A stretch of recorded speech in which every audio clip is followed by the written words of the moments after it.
Como hoje é o Dia da Mulher, vamos falar sobre a mulher. Eu estou recebendo aqui com muito prazer o médico psiquiatra José Leão de Carvalho Júnior. Bom dia, doutor. Bom dia, Laís. Prazer tê-lo aqui conosco. Eu que agradeço. Estou recebendo também Araceles Copedê. Ela é diretora-geral da Clínica Nova Esperança. Bom dia, Araceles. Bom dia, Laís. Prazer te receber aqui também. O prazer é meu, ainda mais neste dia, né? Por que ainda mais neste dia? Porque eu fui uma precursora, talvez como você, da luta pelos direitos da mulher. Tá. Então, a minha adolescência, a minha juventude, depois como uma jovem mulher, eu acabei ingressando numa profissão em que não havia quase mulheres. Então, realmente, eu tive que lutar muito por esses espaços. Tá. Que profissão? Eu fui bancária. Tá. E aí eu logo fui promovida. Apesar de ter formação em filosofia, orientação educacional, eu não exerci esse lado, prestei concurso num banco e acabei fazendo uma carreira boa nesse banco. Tá. Só que com isso eu ingressei no universo masculino, em que a presença da mulher quase não existia. Tá. Né? Ela era um mero... Ela não passava de secretária, né? Não exercia cargos de executivas. De chefias, etc., cargos que decidissem coisas. Doutor José, o que está acontecendo com a mulher hoje, em pleno século XXI, nessas transformações todas, mudança de século, inclusive?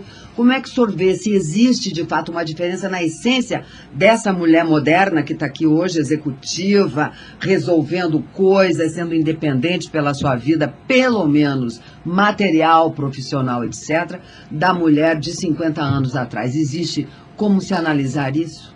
Acho que as mudanças que tem a ver com a nossa cultura, com a emancipação da mulher. As mães de hoje passaram por um processo de luta e continuam lutando, mas foi muito importante para elas tentar a igualdade. E quando elas eram adolescentes, elas eram protegidas de se expor a drogas, como cigarro, como álcool, como maconha, eram contidas. Ao contrário dos meninos, que entravam na adolescência, os pais e mães ofereciam bebida, davam dinheiro para sair com os amigos, para balada e tal. Uhum. Então essas mães e pais de hoje tratam os filhos, meninos e meninas, igualmente. Então oferecem bebidas alcoólicas, né? A gente está falando. E propiciam sair para lugares onde se serve bebida alcoólica desde muito cedo. Tá. Então,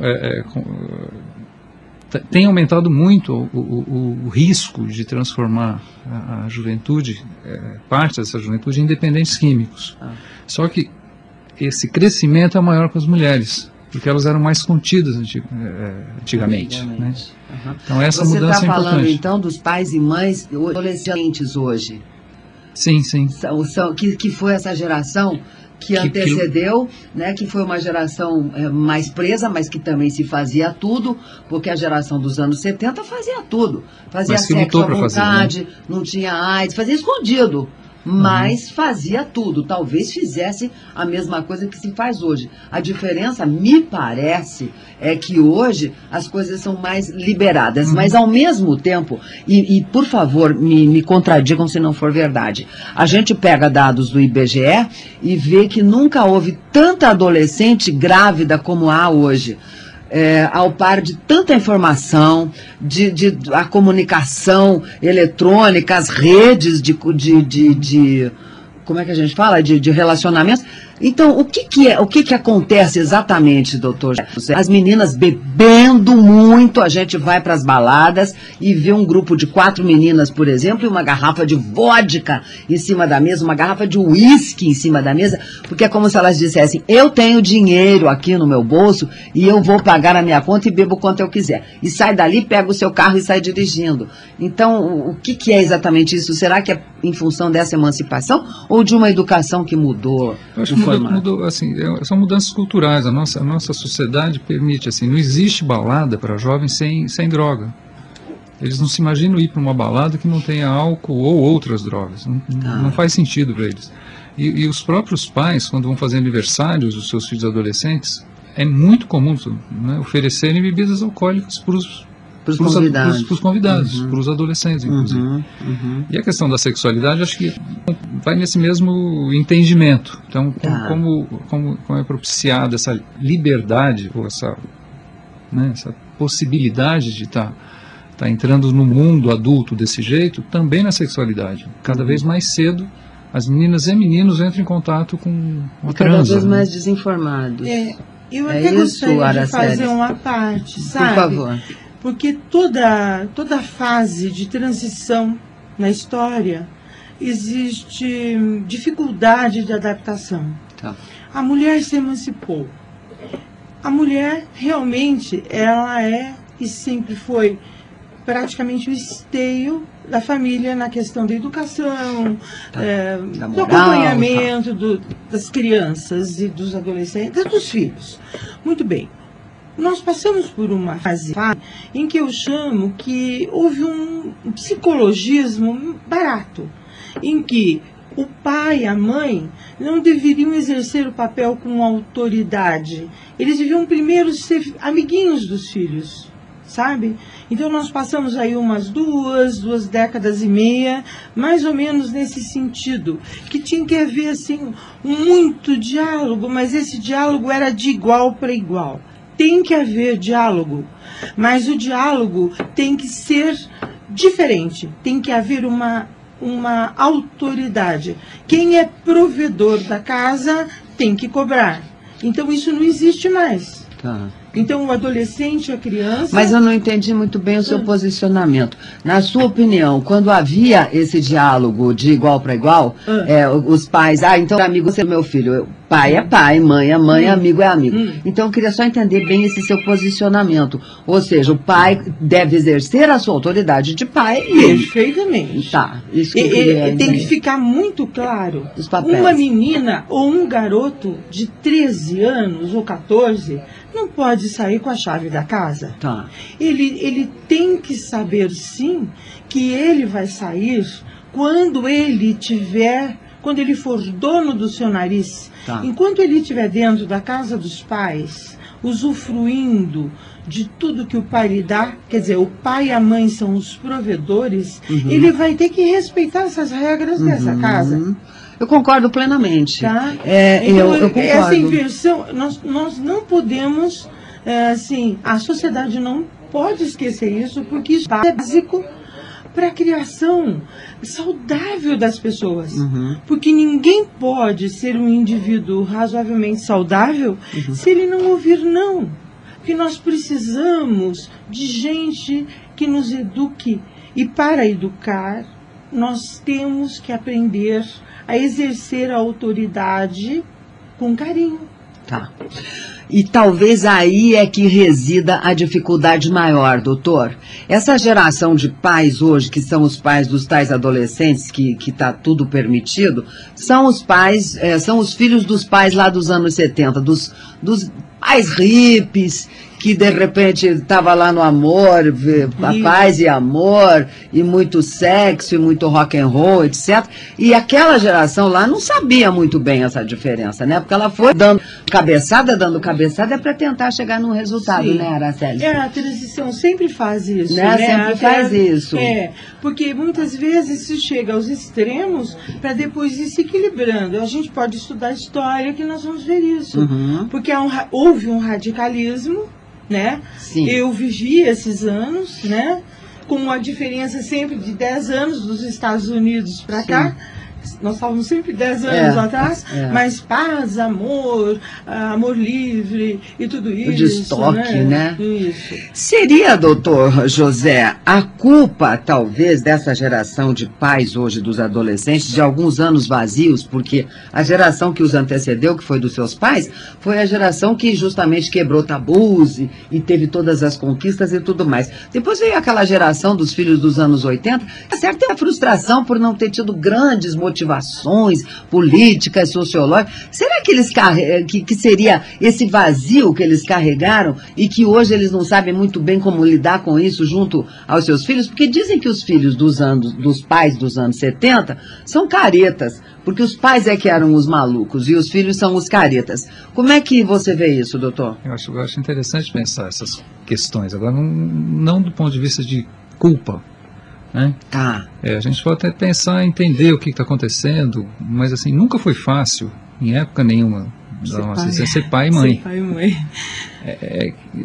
Não dá para comparar agora é mais difícil, mais fácil. Tem aspectos que facilitam, né? As informações chegam mais fácil, de uma maneira mais fácil para o adolescente do que há 50 anos atrás.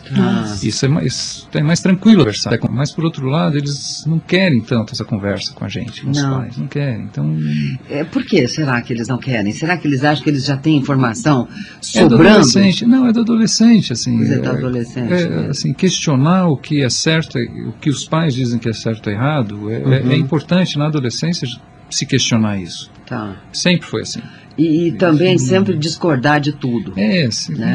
Ou seja, nós estamos vivendo uma era, pelo que eu estou entendendo que você está falando, natural. Que sempre será assim. Agora, o que acontece é que hoje, por força dessas transformações, que vieram muito rapidamente, né, gente? Muito. Vamos combinar que o desenvolvimento da comunicação... Da tecnologia. 30 anos da tecnologia, foi uma coisa absurda. Né? Porque eu, quando tinha 20 anos, eu já trabalhava em televisão, isso faz 40 anos. Imagina você pensar num telefone celular, gente. É verdade. Não é verdade isso, Araceles? E hoje, computador. Né? Então, ou seja, pelo que eu estou entendendo da conversa de vocês, é que nós estamos vivendo uma situação que é normal dentro da época que nós vivemos, que nós vamos ter que saber trabalhar com isso. É mais ou menos por aí? Eu acho que é por aí, mas eu também acredito que está na hora da gente acordar para algumas coisas antes que seja tarde. Muito tarde. Por exemplo, se fala muito hoje, voltando ao assunto das drogas, que são importantíssimo, a gente fala do crack. Olha, vamos fazer uma campanha do crack. Todos os presidenciáveis, Marina, Serra, as suas campanhas foram pautadas por isso, né? Todos iam resolver o problema do crack. Escuta, mas ninguém começa com crack, né? Alguém começa, geralmente com álcool, às vezes com maconha, né? Tabaco. Aliás, hoje já está se falando muito nisso, né? A Dilma está empenhadíssima no combate ao alcoolismo, né? Campanhas... mas acontece que a campanha, depois que o cara já está doente, ele não vai prestar é muito mais complicado. Eu acho que tinha que começar pela prevenção. Nós devíamos fazer com essa doença, que é dependência química, que é uma doença incurável, progressiva, incapacitante e fatal. Porque nós pensamos na saúde pública, mas esse déficit da nossa saúde pública, quantos leitos estão ocupados por pessoas com consequências pelos usos do álcool e da droga? Nós nem paramos para pensar nisso. Os acidentes de trânsito, a violência doméstica que você acabava de dizer, né? O destroçamento, se a gente pode dizer, dos lares, das famílias, não é verdade? Claro. Então eu acho que tem que se começar a pensar seriamente, sim, em campanhas de prevenção. Sabe? Assim como tem cursinho para noivos, começar a falar para quem quer casar, para quem vai juntar, para quem vai... Olha, vai fazer um filho, na gestação não vai poder usar drogas. Por quê? Porque pode causar sequelas físicas mesmo já para o bebê, assim, porque pode interferir na formação de um órgão, ou de um bracinho, ou de alguma coisa, ou também... O bebê já vai nascer dependente. Você acha que essa linguagem alcançaria essas pessoas que já estão usando a droga? Eu acho que alcança. Eu acho que alcança. Porque é tanta inconsequência, né? Tanta inconsequência. As pessoas hoje têm filho como quem vai fazer cocô. Ou seja, vou no banheiro defecar e beleza, e daí tive o filho, e a sociedade que se responsabilize por isso. Então, hoje nós temos um déficit enorme de creches, por exemplo, e por mais que se construam creches nós nunca conseguiremos atender a demanda, porque se faz muito filho. E pensa bem. Inconsequentemente, estou dizendo, né? Veja bem, quando a gente fala assim, havendo informação, esclarecimento, a pessoa não vai beber muito. Mas se você pensar, é no ambiente universitário que se bebe desenfreadamente. É verdade. E é muito comum alunos de cursinho, dos famosos terceirões e cursinhos, os professores beberem junto com os alunos. É verdade. Se você for perto da PUC, você vai ver inúmeros bares, né? Você vai a uma festa de formatura, como eu fui à festa de formatura dos meus sobrinhos, querida, quando é 2 horas da manhã, aquelas belíssimas meninas que chegaram maravilhosas, aqueles rapazes lindos, estão com os vestidos em frangalho, estão, sabe, com salto de sapato quebrado. Você vai ao banheiro, você percebe que não está se usando só álcool, eles estão fazendo uso de outras substâncias. Então o ambiente fica horrível. Bom, então eu acredito que nós temos que começar. Sabe o que acontece? Existe muito tabu em se falar em prevenção ao uso de álcool. Porque se pensa que a gente vai querer demonizar o álcool. E não é isso. Eu acho que tem que separar uma coisa da outra, sabe? Eu acho que é muito mais simples e menos, como você mesmo disse, como que o Estado vai aguentar tanta creche? Como que a saúde pública vai aguentar tantas pessoas com as consequências do uso? Não precisa ser dependente, uso abusivo ou inconsequente do álcool. Certo? Tudo acaba desembocando no social, né? Então, veja, ninguém está dizendo que o álcool é uma coisa do demônio, vamos ser contra o álcool. Não. Mas eu acho que tem que haver uma orientação, e criança e adolescente, até os 18 anos, tinha que ser bem normal de não beber. Não pode beber. E Pronto. os adultos, eu acho isso. São 11 horas e 33 minutinhos. Eu estou conversando aqui com o médico psiquiatra Dr. José Leão de Carvalho Júnior e a diretora-geral da Clínica Nova Esperança, Araceles Copedê. Araceles, no próximo bloco, eu quero que você fale um pouco para a gente sobre a Clínica Nova Esperança, o que é essa clínica e a que ela se propõe. Vamos lá para mais um intervalo musical? Caro Caçarote.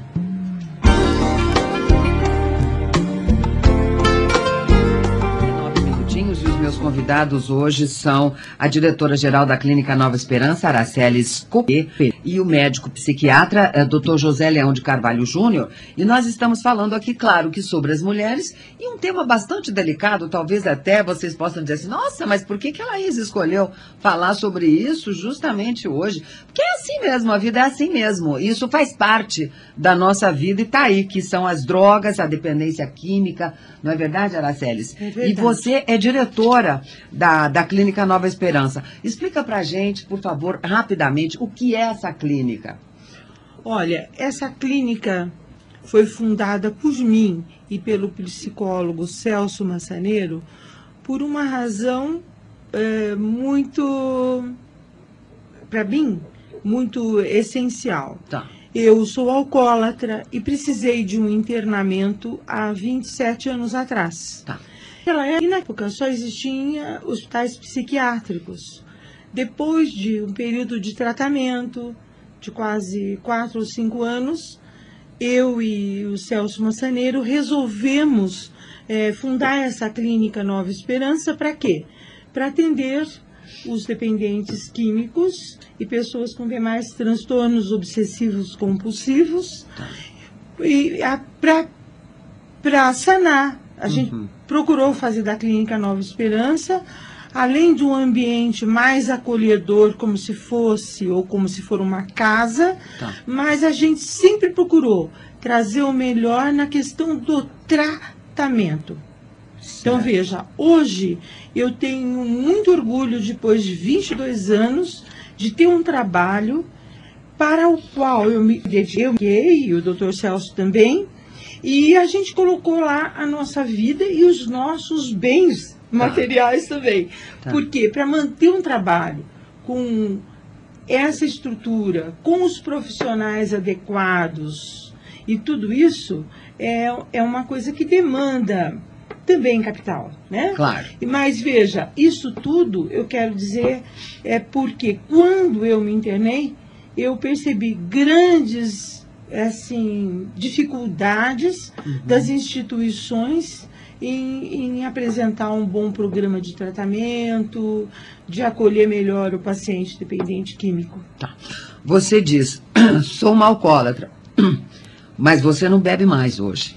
Sim, há 27 anos, tá. Mas a pessoa que tem o problema da dependência química, uma parte do problema dela, ela já nasceu assim, ela tem vamos dizer, uma predisposição genética, que até bem pouco tempo, muitos médicos questionavam isso, mas a neurociência hoje já está provando isso.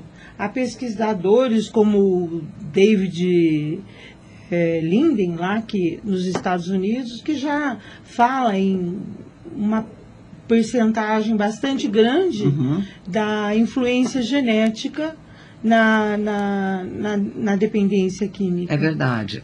Bom, então lá na sua clínica, e eu só te fiz essa pergunta do sou alcoólatra, porém não bebo há não sei quantos anos, Sim. Porque quem é alcoólatra, ou seja, sim, ele está cada dia conquistando a sua posição de estar sem beber álcool. Olha, não só álcool, veja bem, alcoólatra, eu poderia ter, é melhor até que eu me identifique como dependente química, tá, porque a grande parte da sociedade separa o álcool por ser uma droga lícita, tá, das demais drogas que são ilícitas. Então, uma pessoa que nasce com uma predisposição à dependência química, quando ela é apresentada ao álcool, ela pode eleger o álcool. Entendi. Mas hoje a juventude vai experimentar inúmeras drogas sintéticas, maconha, coca, crack, tudo. E ela pode... na minha época existia pessoa que era dependente de uma droga ou de duas. Hoje não, hoje a pessoa é dependente de múltiplas drogas, né? Então, a gente não vai poder mais fazer uso de qualquer substância psicoativa. Tá, bem legal você esclarecer isso. Então, porque, às vezes, e é muito comum, não é só o álcool grande causador de internamentos, é também a medicação, principalmente para as mulheres. Tá. Porque as mulheres recorrem muito com os emagrecedores, né? É verdade. Que agora foram proibidos, que eram as anfetaminas, e os ansiolíticos, da família dos diazepam da vida. Deixa eu fazer uma parte, eu acho importante. Tá. O termo alcoólatra é um termo que a gente não usa mais na medicina. Tá. Porque a palavra alcoólatra é a mesma raiz da idolatria.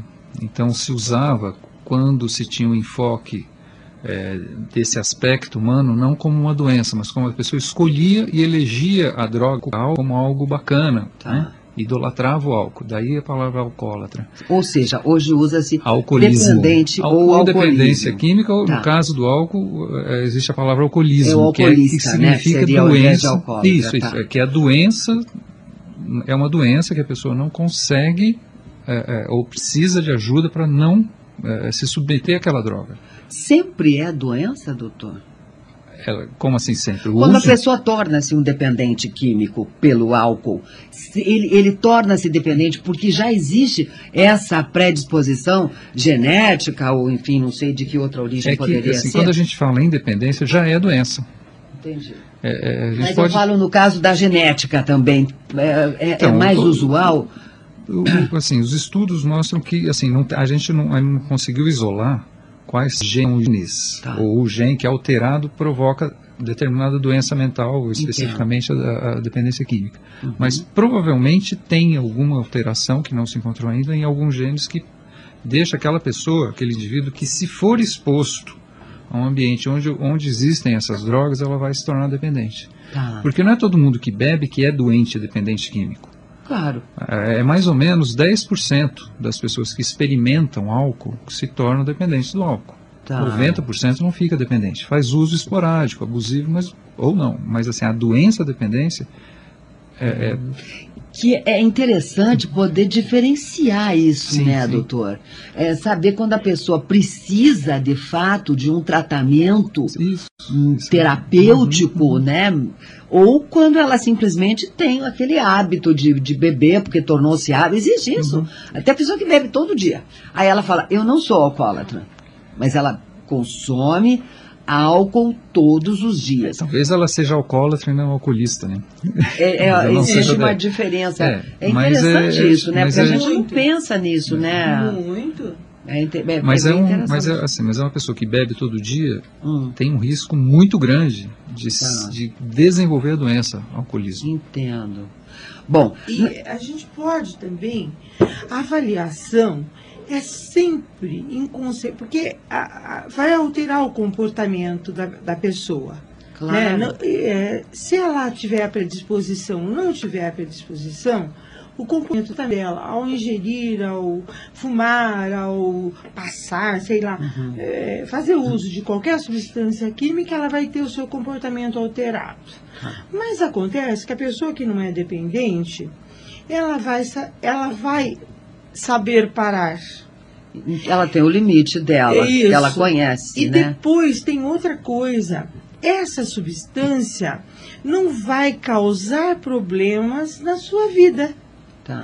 No momento em que essa substância começa a causar problemas físicos ou também familiares No e seu tudo, desempenho na sua profissional, primeira, lógico. profissional Tá. e tal, aí nós já pode pensar que ela está desenvolvendo uma dependência. Bom, e essa pessoa, doutor, é comum essa pessoa ter a iniciativa de procurar um especialista para se tratar, para dizer, bom, eu não sei se eu sou um alcoólico, porque eu estou bebendo todo dia, eu estou perdendo um pouco o controle disso, já não consigo parar na segunda dose. É comum, a pessoa faz isso?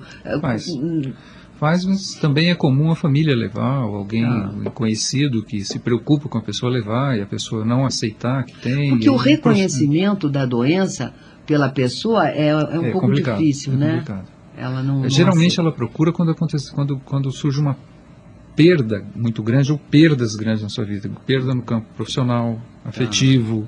Ela, opa, aí começa, então acho que eu preciso de ajuda, e aí vai procurar um profissional. Que isso também depende de todo um mecanismo individual, Sim, né? sim, Porque é tem muito pessoas que diferente. perdem o emprego, perdem o pai, perdem o filho, e elas conseguem reagir com muito sofrimento, mas não. Então isso depende também do psicológico, da psique, sei lá. Eu quis dizer, mas assim, ocorrem essas perdas em consequência do uso. Ah, entendi. A pessoa perde o emprego porque não acorda, Entendi, está pra ir bêbado, trabalhar. está alcoolizado, bate o carro, se Matou machuca, alguém. a esposa Entendi. larga, tem a violência doméstica. Hoje, né, hoje é o dia Tá. da mulher, assim, eu acho que é importante sempre a gente lembrar que a maior causa de violência doméstica é por uso de substâncias psicoativas, principalmente no Brasil, o álcool. Tá. Assim, eu vi hoje de manhã uma estatística, 1.800 casos de mulheres agredidas por dia no Brasil. Por maridos que Maridos, noivos, ingerem namorados, álcool. cunhados, Companheiros. a maior parte, Tá. eu não tenho esse número, mas Tá. grande parte É muito grande. é relacionada ao uso de álcool. É muito grande. Agora, a sua clínica é uma clínica para mulheres ou não? Não, é uma clínica para mulheres e homens. Tá. Sabe? Então nós recebemos lá, já recebemos garotas até de 13 anos, assim como mulheres de 70, homens de 12, 13 anos. Hoje estamos lá com um garoto de 14. Viciado em quê? Começou com álcool, mas hoje já está no crack. Tá. Né? Então você veja que a trajetória para chegar numa cronicidade ou numa coisa muito grave está diminuindo. Porque antes uma pessoa que era dependente de álcool, a trajetória dela para ter problemas com o álcool variava, claro, de indivíduo para indivíduo. Mas como ele começava um pouco mais tarde, era lá pelos 30 e poucos anos, 40, que ele ia ter problemas. Certo. Hoje não. Hoje a gente pode ver garotas e meninos e meninas com 17, 18 anos com graves problemas. E esses problemas, vocês têm uma pesquisa dizendo o índice de pessoas que conseguem curar-se através desses tratamentos, Araceli? Olha, é bom o índice? Olha, tem uma coisa que a gente falou a respeito do preconceito. Então, a clínica, por exemplo, a Clínica Nova Esperança, ela trabalha, e aí que está a diferença do nosso programa de tratamento, a partir do momento em que alguém telefona para a clínica para pedir informação, geralmente é um familiar, ou é o assistente social de uma empresa. Bom, quando ele começa, ali começa o tratamento. Certo. E a família é muito envolvida. Sem a orientação da família, porque nós não tratamos a família, nós orientamos. E quando a família precisa de tratamento individualizado, nós também dirigimos a pessoa para outros profissionais. Por quê? Sem a família compreender e entender o máximo possível da doença dependência, é muito difícil haver recuperação. Então, a gente tem um programa de tratamento na clínica, porque também existe muita confusão, Laís, entre tratamento e internamento. Internamento, por si só, não é tratamento. Certo? Entendo. Uhum, é uma parte do tratamento, porque às vezes o indivíduo não precisa se internar. Há casos que só em ambulatório, em consultas, ele resolve. Outros precisam de clínica dia e consultas. O que é clínica dia, Araceli? Clínica dia é quando o paciente vai para um tipo de programa em que ele fica só uma tarde, por exemplo, e volta para a sua casa. Tá. Mas há pacientes que estão muito comprometidos, porque a doença ela envolve todos os aspectos do indivíduo, tanto físicos como emocionais, psicológicos, sociais e espirituais. Então, se ela ficar no mesmo contexto, no contexto emocional em que ela está, ela não consegue ficar em abstinência.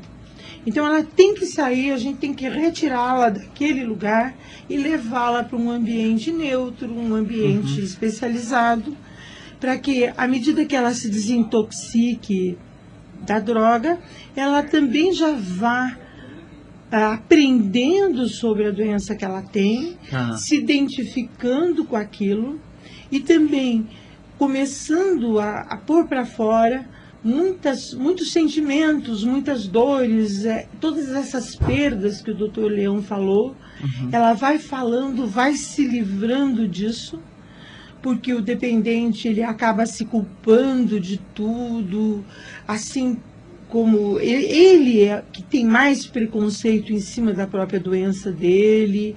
Então, é complicado, é uma doença complexa. Então, respondendo a sua pergunta, há famílias e há pacientes que se internam por problemas, até se não se internar é capaz de ser preso, qualquer coisa assim. Então é um fator assim muito grave. Já está representando só que nunca um risco. mais aparecem, nem passam em frente à clínica. A grande maioria, e isso para nós está sendo assim muito bom. Cada vez mais nós estamos conseguindo a adesão ao tratamento.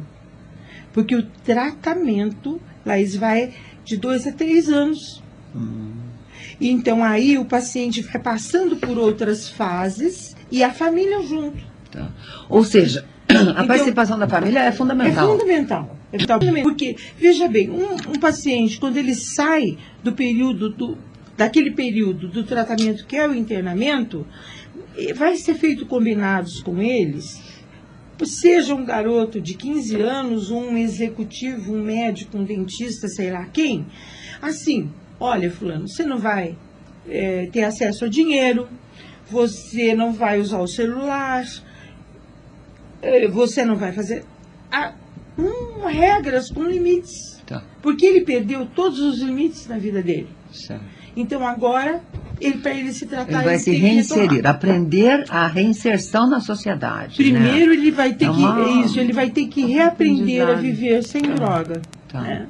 Bom, onde é que fica a clínica Nova Esperança, Araceles? Fica aqui em Curitiba, na Avenida Silva Jardim, 4.205, aqui no seminário. No seminário. Você tem um telefone para que as pessoas possam ligar se elas tiverem interesse? Claro. Em alguma informação, pode dizer, por favor. 41, né? O código aqui de Curitiba.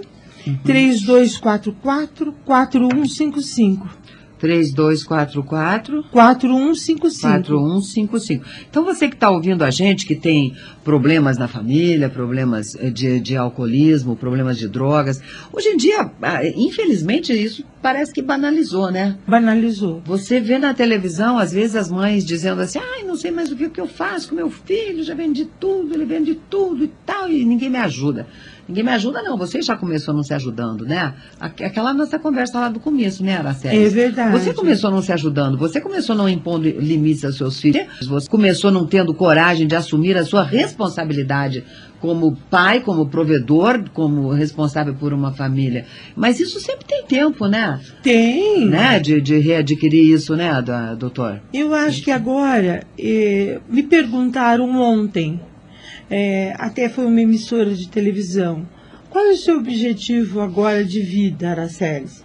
Eu disse, o meu objetivo agora é tentar mobilizar o máximo possível de pessoas influentes ou formadoras de opiniões, de opinião dentro da sociedade, para que a gente comece um programa de prevenção, mas realmente, porque veja bem, qualquer programa, tem que haver, por parte da população inteira do Brasil, que se desperte a necessidade.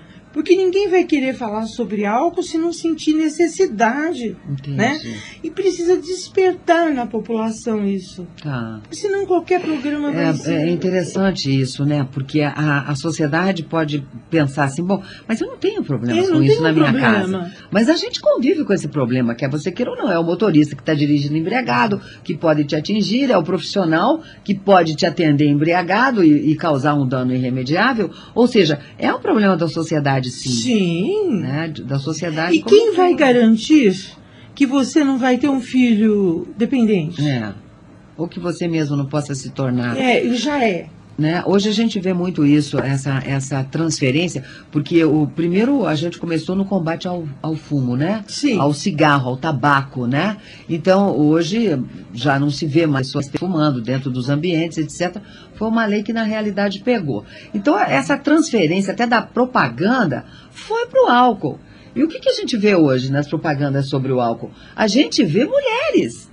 Lindas, maravilhosas. São as mulheres que estão fazendo a propaganda da cerveja, que tradicionalmente era uma bebida masculina. Gente, mas a indústria da bebida, é claro que como todo bom comerciante, ele vai atrás do mercado. E quem é o mercado consumidor hoje? Para aparecer uma mulher, para se achar, um modo de dizer, usando um termo atual, ela tem que beber. Né? Ela então, pensa que tem que beber, né? Mas ela pensa que tem que beber. Então, eu acho que nós que conhecemos a realidade tão triste, a gente, doutor Leão e eu, vemos chegar na clínica meninas de 17, de 16 anos em surto psicótico, por causa de uso de álcool, maconha. Doutor, eu quero lhe fazer uma pergunta. A gente vê, como a Araceles acabou de falar aqui, de tantos jovens e idades tão tenras ainda, né? E, de repente, do envolvimento da família, etc.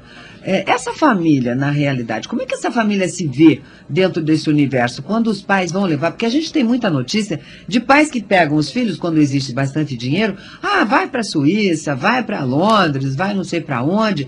Tipo, eu não vou ver isso perto de mim, então vai ficar mais fácil. Vá para lá e te vira, seria mais ou menos isso em outras palavras, né?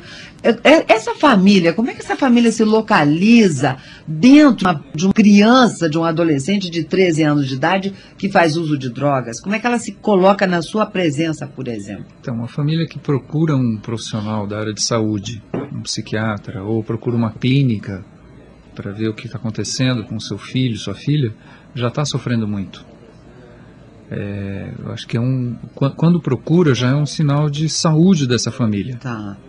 Porque essas famílias que você citou, que querem se livrar, fingem que não estão vendo, estão muito doentes. Estão mais doentes ainda. Então, quando existe a procura, é como se deu conta que pode estar acontecendo aquele câncer. Então, se você não for atrás de um profissional para tratar aquele câncer, você vai morrer. Tá. Então, fazendo esse paralelo, assim, quando a família procura, é um bom sinal. Mas eles estão sofrendo muito. Eles não sabem o que fazer, não sabem se diz sim, se diz não, não sabem mais o que é amar o filho.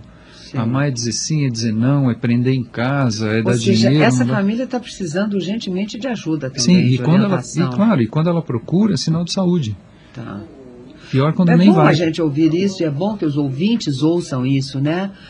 Não ter aquela vergonha de dizer, bom, eu falhei, então meu filho bebe porque eu falhei, meu filho fuma maconha porque eu falhei. Quer dizer, aquela coisa de ter a responsabilidade sobre a felicidade ou não do seu filho, né, doutor? Eu acho que a responsabilidade da família não é se o filho tem uma determinada doença ou não. Porque isso provavelmente é genético. E que culpa a pessoa tem de ter um gene alterado ou não? Tá. Nenhuma. Mas acho que a responsabilidade é em procurar ajudar aquela pessoa que está doente. Tá. E esquecer a palavra culpa. Tá. Eu acho que a palavra culpa vem muito da nossa cultura, talvez, né? Dessa cristã judaica que tudo é culpa, culpa, culpa. É verdade. Né? Nós precisamos nos livrar da culpa. Aquela coisa da mãe, né, da maternidade, aquela coisa da mãe, de repente você achar que é responsável pela vida do seu filho, né? Você quer viver por ele. Isso é coisa da mãe mesmo, né? Coisa de mãe mesmo. Né? Mãe diz que só muda o CPF, né? Mas as mães são grandes auxiliadoras e grandes batalhadoras também na recuperação, né? E os pais também. Claro. A gente vê... Olha, eu fiz um grupo outro dia de pais e mães, mas não um grupo terapêutico, porque eu não sou terapeuta, mas um grupo de voluntários e os seus pais, e foi tão bonito, porque todos os pais e pais de jovens com profissão, de jovenzinhos, menores de idade, mas de gente com 30 e poucos anos de idade, já com profissão estabelecida, que não querem mais saber de álcool nas suas festas. Tá. Sabe? Isso é muito bom, a gente tem que incentivar. Nós já estouramos o programa, já entrei no horário aqui do Rota 630, do meu colega Silvio de Tarso. Perdão, Silvio, vamos nos despedir dos nossos ouvintes. Obrigada, muito obrigada, Araceles. Parabéns pelo seu trabalho e que você tenha muita sorte, se Deus quiser, em fazer o máximo possível dentro do que você se propõe. Olha, eu que agradeço a oportunidade, porque é difícil quando a gente pode falar de uma coisa tão importante. É verdade. Né? Doutor, obrigada pela sua presença também. Eu que agradeço. Boa sorte.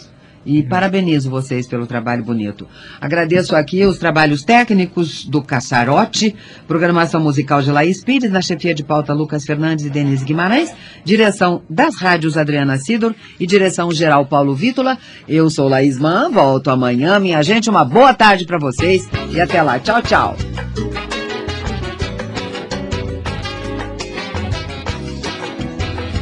A E-Paraná AM 630 apresentou Só Se For Agora, com Laís Mann.